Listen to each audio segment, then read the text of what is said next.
Ohio's #1 choice for news. Cleveland's own Fox 8 News starts now. Breaking news tops our 4 o'clock newscast here. Thanks for joining us. I'm Natalie Herbeck. I'm Lou Maglio. A deadly wrong-way accident that backed up traffic for miles on I-90 now finally has been cleared. It all started around 10:30 this morning when 3 vehicles along I-90 East near Bracknell were struck by another vehicle going the wrong way. Police tell Fox 8 News the driver of the wrong-way vehicle was a 37-year-old woman. She was pronounced dead there at the scene. 3 adults, 1 child also taken to the hospital. The highway had to be closed down for several hours. Look at the backup. At one point, crews were diverting eastbound traffic off of the Shoreway at East 55th. Traffic backed up for miles to the inner belt all afternoon. The road was reopened about 45 minutes ago, so the traffic will be hopefully back to normal here for the evening rush hour. Police have not yet released the names of those involved in this accident. As soon as we learn that information, we'll be sure to pass that along to you. As we continue our newscast here, some big news coming from the pharmaceutical company Pfizer. They announced their COVID vaccine for children ages 5 to 11 is now safe and effective. Yeah, there's very significant information here. Let's get right to Fox 8 News reporter Maya Belay live in Cleveland. Maya, you have much more on what we know at this point. Yes, this is the news that parents have been waiting to hear. Pfizer now saying you're going to take this data, they're going to submit it to the FDA hopefully soon and have shots in the arms of children. Safe and effective. That's the headline from pharmaceutical company Pfizer announcing their COVID vaccine has a robust antibody response in kids ages 5 to 11 years old. And for many, the results couldn't come soon enough. Since July, we have seen a significant rise, about 240% in the number of cases of children and adolescents with COVID.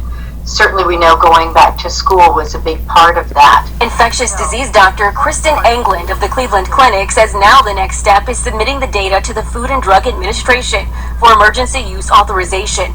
Pfizer and BioNTech saying it plans to do so as soon as possible. We're hopeful that that process can move through swiftly because as kids are in school every day that they're not vaccinated means that more kids can get sick, and we certainly want to be able to prevent that. Pfizer's COVID vaccine results for this age group mark the first of its kind in the U.S. The dose that they're using in the children aged 5 to 11 is a third of the dose that we're using in adolescents, and yet it's still as effective. Clinical trials are still underway for the next youngest age group starting at 6 months old. Information about efficacy for that group could be released later this year. Experts say when the vaccine becomes available for kids 5 to 11, parents should be encouraged to get their children vaccinated. They have been looked at very carefully, and it's important. We don't want any more children to get sick from and potentially die from COVID. That's the important takeaway. Now, more than 2,000 children were a part of this clinical trial, including many right here in Cleveland. So, bottom line, this has been tested and tested some more, and now it's being called safe. As we said at the very beginning here, this is very significant, big news here, not only for the children, Maya, and their parents, but for the other people out there who children who are infected might end up infecting. Exactly, and also think about schools as well. This would now mean, if approved, that for the most part, anyone that can go to school could get vaccinated. So just huge news today that a lot of people have been watching very closely and waiting for months to hear. Big development there. All right, Maya, thank you. Appreciate your update there. So police in North Olmsted, they're investigating a home invasion that turned deadly. Detectives say that a woman forced her way into a home last night and attacked an elderly man before she was then shot and killed by the man's wife. Fox News reporter Jack Shea joining us live now from North Olmsted Police Headquarters there with that story. Jack? Natalie, investigators say the intruder was a complete stranger to the couple, and they are now trying to find out if drugs or alcohol played a role in the home invasion. 911, what's the location of your emergency? North Olmsted. A gun was shot in the house here. Somebody tried to get in my house.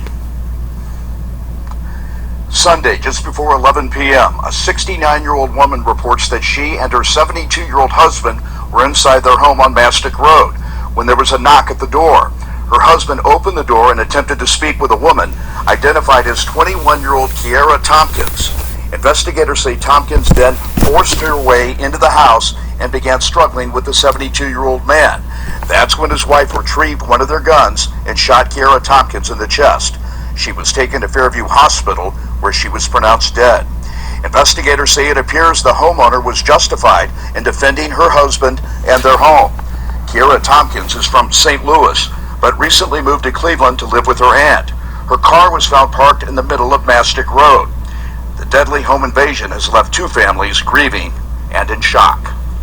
They're both very distraught and upset about the incident. It takes a toll on everyone, the families on both sides, the victim's family and the homeowners as well.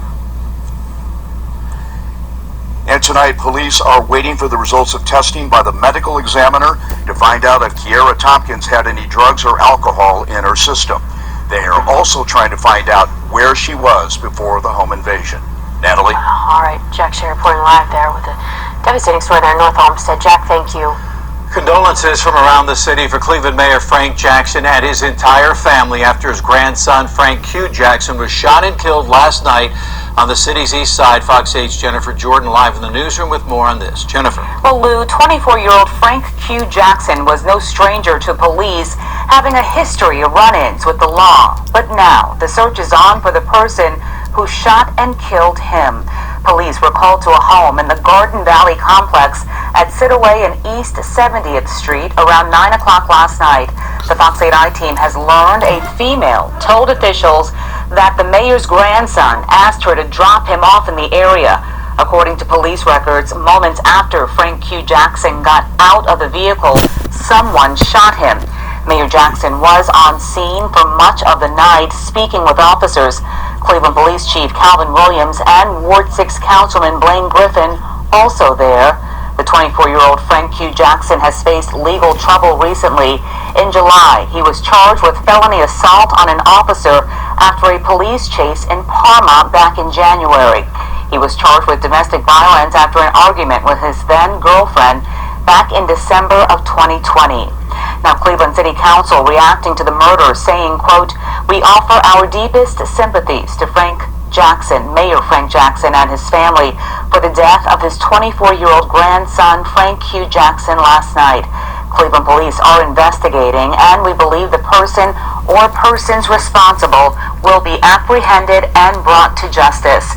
Now, Council President and candidate for Mayor Kevin Kelly tweeting, "My deepest condolences go out to Mayor Jackson and the entire Jackson family. The sudden loss of a child and grandchild is tragic, and I ask the entire community to respect the Jackson family as they mourn their loss. They deserve to grieve in peace." Also, mayoral candidate Justin Bibb said, quote, "I extend my deepest condolences to Mayor Frank Jackson and his entire family over the loss of his grandson. I'm keeping them in my prayers." At this time, Cleveland police have not released any information about a possible suspect or a motive.